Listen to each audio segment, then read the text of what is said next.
Olá, tudo bem? Bem-vindo ao programa Vida 3, um programa que tem por objetivo trazer princípios de vida para um casamento feliz e duradouro. E nesta semana, mais uma novidade para você. Em agradecimento à TV Câmara, que gravou um programa especial com o autor Gustavo Renault, o programa Contraplano. Gravou uma entrevista e nos cedeu para que pudéssemos apresentá-la para você. Esta semana, você assistirá a primeira parte. Vamos assistir agora?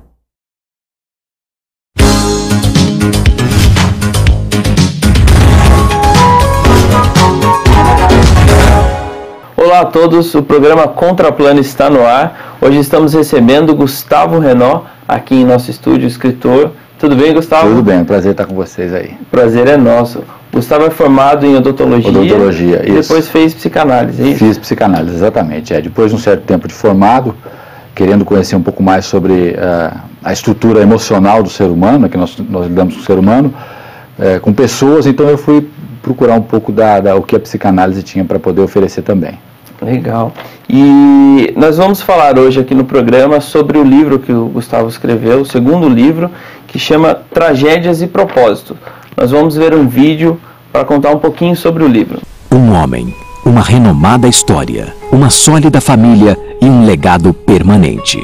Conquistas construídas anos a fio que por uma fatalidade, coincidência ou propósito foram destruídas por 3 sucessivas e inimagináveis tragédias, mesmo para o maior dos pessimistas.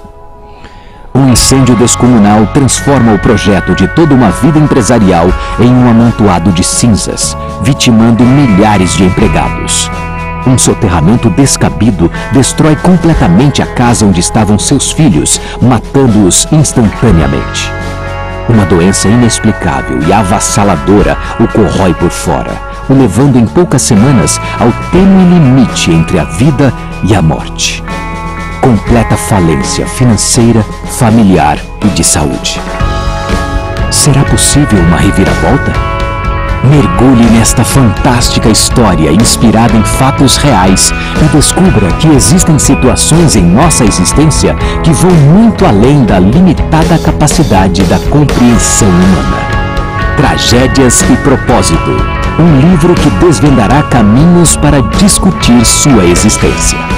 Bom, Gustavo, a gente pôde ver aí um pouquinho do seu livro, né? Sim, sim. E desde quando surgiu esse interesse por conhecer mais o ser humano? Na verdade, como, lógico, a minha profissão exige isso, desde o começo, então, de formado, eu já tenho 23 anos de formado como dentista, né? Uhum.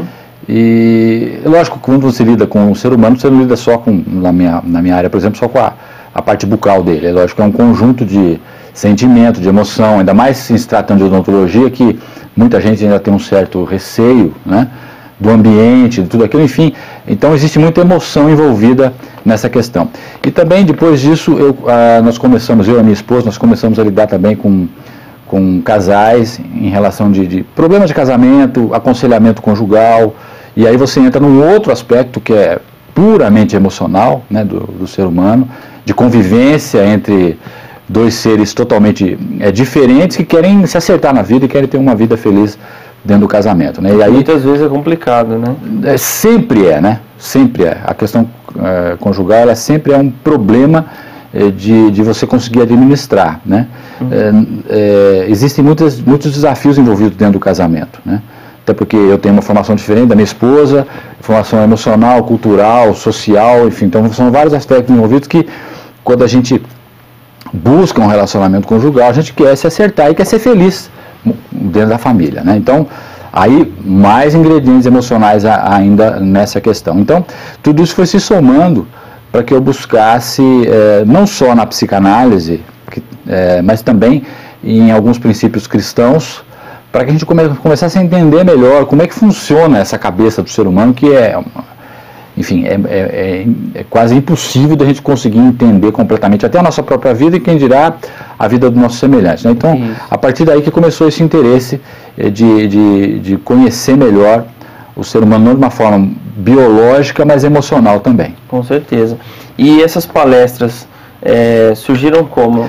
Na verdade, esse aconselhamento conjugal que nós temos, que não é nosso, na verdade, isso já existe, vem dos Estados Unidos para cá, é um curso apostilado, onde existem 14 semanas de aula, uma aula por semana. Cada semana a gente trata um aspecto do casamento, baseado em princípios cristãos, e além disso nós também temos uma terapia de grupo entre esses casais participantes, né? Então ali a gente vê casais recém-casados, casais que já têm uma certa estrutura conjugal, outros casais que já estão inclusive separados. Então o curso ele serve para qualquer momento do seu casamento, quer seja um momento feliz ou um momento já triste, que infelizmente muitos casais hoje em dia apresentam, né? Então, independente do seu estado conjugal, o curso serve para qualquer casal que seja, de fato, tem uma vida marital. Nós não consideramos muito a questão do casamento formalizado, isso não é importante para nós. A questão é mais uma convivência entre os parceiros, né? Que moram juntos, enfim, nem que não sejam casados na esfera civil ou religiosa, mas que compartilham a mesma vida, exatamente. Aí que começam os problemas, né? E a convivência é que a gente tem que saber administrar e entender as diferenças para que a gente possa realmente extrair algo de bom do casamento, que é muito bom. Você sabendo conviver, com certeza, aqueles que optam em casar tem uma realidade satisfatória quando eles conseguem conviver com essas diferenças. Todos nós temos, né? É inerente do ser humano essas questões. Porque quando você está namorando é tudo mil maravilhas, né? E quando você casa... inclusive nós também temos dentro desse pacote, a gente tem um curso específico para noivos ou que querem se casar, que prepara o casal para entender como é que é essa vida conjugal aí que vai existir, você acordando junto, dormindo junto, enfim, né? Tendo os problemas, as situações do próprio casamento para resolver, a rotina, né? Como é que você vai conviver com isso, enfim. Então a gente também tem esse aspecto pré-casamento, né? Nós já temos um casal preparado para isso, que não sou eu nem a minha esposa, mas que também consegue abordar. É lógico que o namoro tem uma realidade totalmente diferente, né, do casamento. Por isso que muitos casais, quando se casam, acabam se frustrando, falando, não é isso que eu queria e tal. Mas é porque eles têm que entender que é uma nova vida, né? Vida de namoro é uma, vida de casado é outra. Com certeza. Tem as suas vantagens de namoro, tem as suas vantagens de casamento também, né? Só que cada um no seu lugar, né? Não dá para você ter a mesma expectativa de uma na outra situação. Uma vez eu ouvi uma frase que eu achei bem interessante, engraçada, que o amor é cego, sim. Mas aí quando você casa, você recupera a visão. Com certeza, né? E a gente fala muito dessa questão também, da questão do amor ser cego, entrando nesse aspecto, é a paixão, né? Que muitas vezes os casais mais jovens têm, que é inerente também à imaturidade emocional. Isso tem a ver com a maturidade emocional que você vai ganhando com a experiência da vida, né? E nenhum relacionamento sobrevive de paixão. Pode ser até o pontapé inicial, mas essa paixão ela tem que ser transformada em alguma coisa mais racional, mais consistente, para que você possa gostar do outro, amar o outro, independente das diferenças que ele tem com você. Por isso que a paixão ela é cega, né? O amor é cego, até que você consiga, na verdade nós não chamamos de amor, mas de paixão, até que você consiga racionalizar isso e falando, eu quero essa pessoa para a minha vida, independente dela ter essas diferenças em relação à minha vida. E aí você consegue conviver de uma forma mais harmonizada com o seu parceiro. Porque, não sei se eu estou errado, mas na minha visão, eu acho que às vezes a paixão, ela chega a até ser meio ruim. Ela faz parte de que deve amadurecer. Se você ficar só na paixão, você não consegue sobreviver num relacionamento. Ela vai sobreviver enquanto a paixão existir, mas a paixão ela é fugaz. Num dia que eu gosto, amanhã eu não gosto mais. Porque ela está ligada a muitas emoções do ser humano, né? E o amor é uma coisa mais racionalizada. Você escolhe amar alguém, independente se ela é igual a você ou se ela não é. É lógico que a gente vai buscar sempre alguém muito idêntico a nós, que não existe.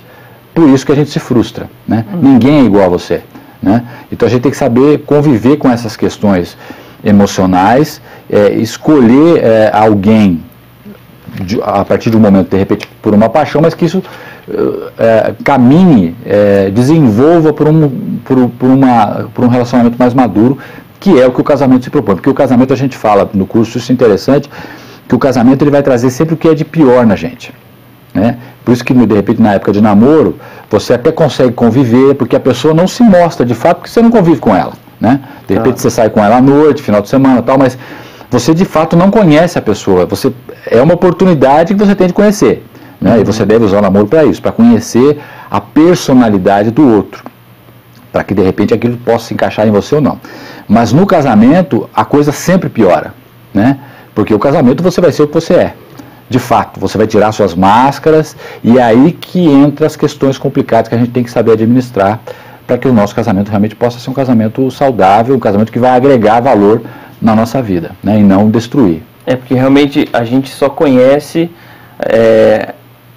as pessoas só conhecem verdadeiramente a gente quem está dentro de casa. Com certeza. Porque na rua a gente mostra quem a gente quer ser. Isso, mas dentro de casa a gente você tira a máscara, né? Você tira a máscara, né? Tanto é que, por exemplo, seu pai e sua mãe com certeza conhecem você muito bem. Muito melhor que, de repente, alguém que você se relacione. Então, quer dizer, agora o casamento ele transfere essa questão familiar que todos nós temos como solteiro para alguém que a gente quer ter uma convivência, quer ter, enfim, uma vida marital, uma vida conjugal, né, sexual, íntima, enfim, familiar, né, de uma forma completa. Então, essas questões que a gente tem que acabar aprendendo a administrar. Uma pessoa igual a você nunca vai achar. Isso é fato, né? Ou a pessoa que escolhe isso, ela acaba ficando solteira ou ela tem relacionamentos muito imaturos. Tem um aqui, depois tem outro lá, porque ninguém é igual a gente. A grande sabedoria da vida é você saber conviver com pessoas que são diferentes e mesmo sendo diferentes você ter relacionamento, né? Você conseguir harmonizar isso. Sabendo que cada um tem alguma coisa a agregar. Lógico, né? Exatamente. Você não é o melhor nem o pior. Mas a convivência sua, isso em qualquer aspecto, né? A questão profissional, com seus colegas de trabalho, enfim, cada um pensa de um jeito, mas a questão é harmonizar isso de uma forma que você consiga agregar situações favoráveis para a sua vida. É interessante saber um pouco disso, porque muitas pessoas não têm essa visão toda assim, e acham que casamento porque de fato, o que acontece, Sérgio, é que o ser humano, naturalmente, ele é egoísta, né? Ele nunca é altruísta. O sentimento que nós temos inato é o egoísmo, ou seja, eu vou pensar sempre no meu umbigo primeiro, depois no seu. Agora, é esta questão principal que a gente tem que trabalhar na questão de relacionamento, né? O relacionamento, principalmente o conjugal, ele vai quebrar, ele vai trabalhar esse egoísmo que a gente tem, né?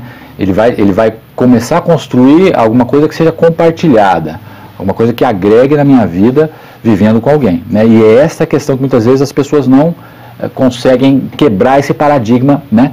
Dessa natureza egoísta que todos nós naturalmente temos, e que o casamento e que qualquer tipo de relacionamento ele vai trabalhar, né? Então, uma pessoa exageradamente egoísta, ele não consegue ter relacionamentos maduros e estáveis. E nem duradouros. Vai para o lado de um para o outro, e sempre o defeito vai estar no outro, e na verdade o defeito acaba sendo você próprio. É legal analisar isso. Gustavo, a gente vai fazer um breve intervalo agora. Um homem, uma renomada história, uma sólida família e um legado permanente. Conquistas construídas anos a fio que por uma fatalidade, coincidência ou propósito foram destruídas por 3 sucessivas e inimagináveis tragédias, mesmo para o maior dos pessimistas. Um incêndio descomunal transforma o projeto de toda uma vida empresarial em um amontoado de cinzas, vitimando milhares de empregados. Um soterramento descabido destrói completamente a casa onde estavam seus filhos, matando-os instantaneamente. Uma doença inexplicável e avassaladora o corrói por fora, o levando em poucas semanas ao tênue limite entre a vida e a morte. Completa falência financeira, familiar e de saúde. Será possível uma reviravolta? Mergulhe nesta fantástica história inspirada em fatos reais e descubra que existem situações em nossa existência que vão muito além da limitada capacidade da compreensão humana. Tragédias e Propósito, um livro que desvendará caminhos para discutir sua existência.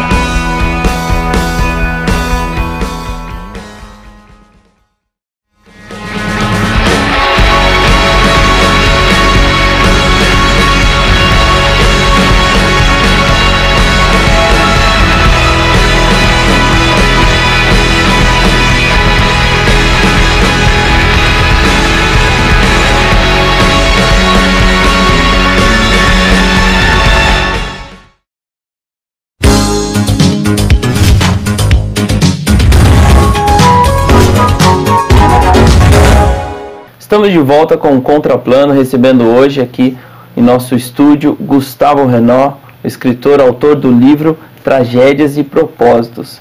Bom, Gustavo, a gente estava falando no primeiro bloco sobre relacionamento, e todo esse conhecimento que você adquiriu durante esses anos resultou num primeiro livro, né? Sim, sim. E como que foi? Como surgiu esse primeiro livro? Então, na verdade, lógico, avaliando todas essas questões do ser humano, principalmente de relacionamento conjugal, eu tive a ideia de trabalhar isso e colocar assim no papel, né? Lógico que não as experiências conjugais propriamente ditas, ou as experiências de conflito entre os casais, mas alguns princípios que a gente aborda em toda a existência do ser humano. Por exemplo, questões emocionais relacionadas ao medo, questões relacionadas à esperança no futuro, ou seja, a fé.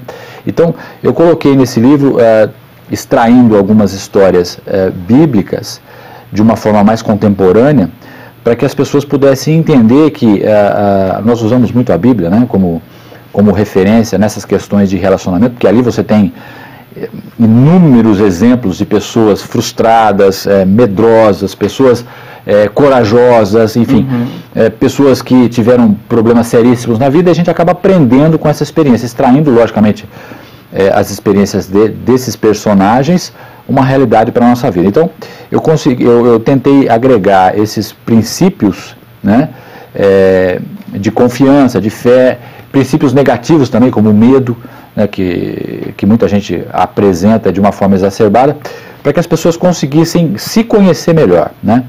Logicamente, quando a gente vê a falha do próximo, ou o defeito do próximo, isso deveria ser um embasamento para que a gente pudesse nos conhecer melhor. E também aprender com o erro dos outros. Né? Isso é um princípio de sabedoria. Né? Exatamente. Quer dizer, eu não preciso passar pelos mesmos problemas que você passa se você já passou. Né? Se você passou e está compartilhando a sua experiência, eu posso aprender com você e não passar. Né? Logicamente, eu vou ganhar tempo. Né? E assim é com todo mundo. Né? Então, o livro ele tenta tratar esse aspecto, pegar experiências de personagens e trazer para a nossa realidade, para que a pessoa possa aprender a conviver com frustrações, com medos, enfim, muitas vezes falta de esperança, para que ela possa conviver melhor com a sua existência. Ok. E esse segundo livro que você lançou? Esse segundo livro ele já tem um outro aspecto. Né? Esse segundo livro trata de um personagem que vive na nossa época. É lógico, no caso eu usei um roteiro bíblico, né, de um personagem bíblico, mas eu trouxe para a realidade do século XXI. Então é um personagem que na verdade ele não tem nome, né, porque o objetivo do livro é tratar o autor como personagem principal. Então nenhum dos personagens tem nome, né? Na verdade o leitor ele é o próprio personagem. Então a escrita é direcionada a você que está lendo. Né? Então o você da história é o próprio leitor, né? Que é o personagem principal. Então ele é narrado no tempo presente, né? Todos os episódios são no tempo presente, a não ser quando é reportado algum fato que já passou, aí eu uso o tempo do passado, mas a princípio você está vivendo aquela história naquele momento, é como se você estivesse sonhando aquela situação. Então é um personagem, é um empresário bem sucedido, que antes de ser empresário ele construiu todo um projeto de vida dentro de valores éticos e morais corretos, né? Conseguiu uma companheira no mesmo nível dele, enfim, construiu uma família sólida dentro de princípios corretos e construiu um império econômico muito bem reconhecido, né, dentro do país em que ele vive. Seria uma família quase que perfeita, assim. Bem planejada, né, uma família que não foi construída ao acaso, ela foi planejada, principalmente a vida profissional dele foi totalmente construída dentro de planejamento, de uma estrutura, assim, pensando racionalmente em tudo que ele queria ser e construindo passo a passo. Até que ele chega na maturidade profissional, empresarial dele, né, que ele começa a ganhar o mercado exterior, porque o mercado interno dele ele já era líder de mercado. Ele tem uma empresa de tintas e vernizes, Então, quer dizer, ele já era líder de mercado do país dele e ia começar um novo momento da empresa ganhando o mercado internacional, né? E aí a coisa começa a virar. Aí começam a acontecer situações na vida dele que ele não planejou e nem esperava que fosse acontecer, né? E aí entra na questão exatamente, que todos nós na vida temos, né? Por mais que a gente planeje a nossa vida, ela nunca é da forma que a gente planeja. A gente não consegue controlar o futuro, né? Não consegue. Foi o que aconteceu com ele. Então, mesmo com um planejamento perfeito e correto, trabalhando de uma forma ética, construindo uma família eticamente bem constituída, ou seja, a questão de fidelidade, de compreensão com a esposa, conseguindo conviver com as diferenças, enfim. Mesmo dentro desse planejamento todo, a vida mostrou para ele que ela não é 100% quadradinha, nunca é, né, na verdade. Não tem como a gente prever todos os passos. Né? E aí entra a questão das tragédias na vida dele, né. E lógico que eu fui ao extremo da questão de tragédia, porque o cara perdeu tudo, né. E foi uma coisa seguida da outra. Ele perde a empresa por um incêndio, uma fatalidade de um assalto lá dentro da empresa dele, como uma empresa química, né, e ele estava num momento assim de expansão, então estava com os tanques de matéria-prima que são totalmente inflamáveis no top. Enfim, a coisa aconteceu de uma outra forma e o assalto ali vira um incêndio. Toda a questão de segurança dele não funcionou, né? Enfim, todo o planejamento de segurança, enfim, bombeiro, brigada de bombeiro, não funcionou, a coisa foi para o espaço e ele perdeu funcionários, perdeu tudo que ele tinha construído ali, virou um incêndio jamais visto pelo porte da empresa dele e pelo tipo de produto que ele trabalhava, né? Logo na sequência disso acontece também uma fatalidade com os filhos dele, acaba perdendo os filhos dele por uma coisa assim que não tem lógica, é o que aconteceu, né? E o outro episódio que culminou depois disso tudo foi uma doença que ele teve que a medicina não conseguia diagnosticar. Apareceu do nada, a princípio pensaram numa questão emocional, por tudo aquilo que ele estava passando, né? Que era justificável. Né? Que era o justificável, mas os medicamentos não funcionavam, enfim. E aí ele se viu praticamente perdendo a vida, né? E nessa história toda, aí entra a questão familiar, ele só não perdeu a mulher dele, né? Ou seja, a mulher dele se manteve do lado dele, e aí culmina com ele à beira da morte ali, desenganado pelos médicos, e os médicos dando algumas semanas de vida para ele somente, né? E aí depois vem a virada, né, que nenhum livro pode acabar dessa forma, né? Ainda mais um romance, tem que ter um final feliz. Se fosse só tragédia, ninguém quer isso para sua vida, né?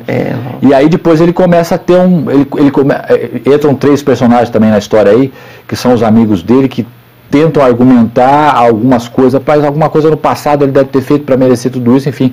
As pessoas, principalmente os amigos, tentam justificar essa situação, né? Amigos muito chegados dele que começam então, nesse diálogo com os amigos que ele tem no hospital, já desenganado, a coisa começa a clarear na mente dele, os amigos também começam a entender, e entra uma outra pessoa na história aí, que é um enfermeiro que estava cuidando dele lá, e o enfermeiro puxa o fio da meada, que eles conseguem entender, tanto ele quanto os amigos, aonde que isso poderia estar chegando. E quando ele consegue entender um pouco desse propósito, que é o final, que é o fundamento do livro, do objetivo desse todo esse sofrimento que ele estava passando, né, que aparentemente ele não merecia, por ter uma vida, né, correta. Exatamente, que foi questionado em relação nesse diálogo com essas pessoas lá no quarto do hospital, é que a coisa começa a virar de uma forma também surpreendente. Assim como chegou, a coisa vira de uma forma surpreendente, e aí nessa segunda parte do livro, o personagem começa a entender melhor esses aspectos da vida que a gente muitas vezes, a princípio, não entende, né? São situações que acabam vindo na vida da gente, mas por que está acontecendo isso? Não faz sentido. Não faz sentido. Exatamente. E aí ele consegue entender melhor um pouco essas questões da vida que parece que fica aberta na vida da gente, né? Que a gente passa, mas fala, mas por que eu estou passando por essa situação? Né? Mais para frente... Mais para frente, sim, ele consegue fechar um pouco esse quebra-cabeça e consegue dar um norte para a situação que ele estava passando, né? Então, basicamente, o livro ele fala de tragédia, que a vida nossa ela é aberta a qualquer situação, né?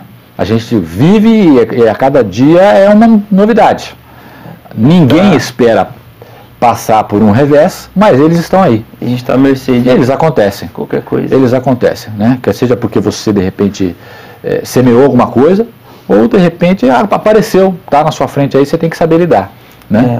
É um roteiro bem forte, emocionante. Bem forte, Eu quando escrevi, eu escrevi pensando mais na figura do homem, né? Porque o personagem principal, ele é homem. Então é um livro que eu percebi que é um pouco, assim, ele é seco na questão dos sentimentos, que é muito a nossa cara, né?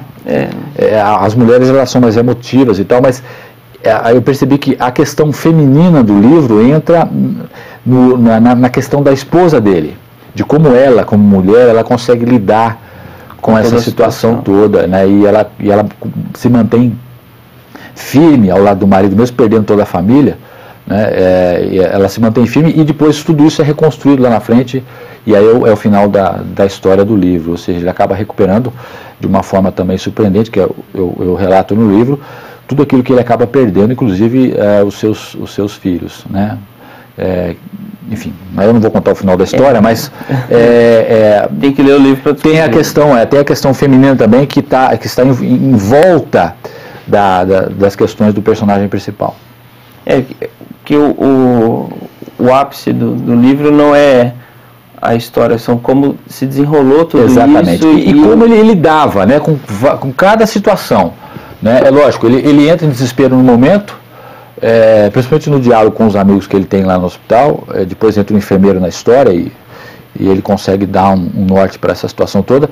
A mulher também dele tem um momento da história que ela não dá mais, eu vou pular fora desse barco, não aguento mais essa situação, mas ele consegue também administrar, mesmo numa situação complicada, e ela se assenta de novo e ela percebe que aquilo vai chegar a algum lugar, mesmo não sabendo, vai chegar. Então, no final, as coisas acabam se acertando, que é o segundo nome do livro, que é a questão do propósito, do objetivo, né?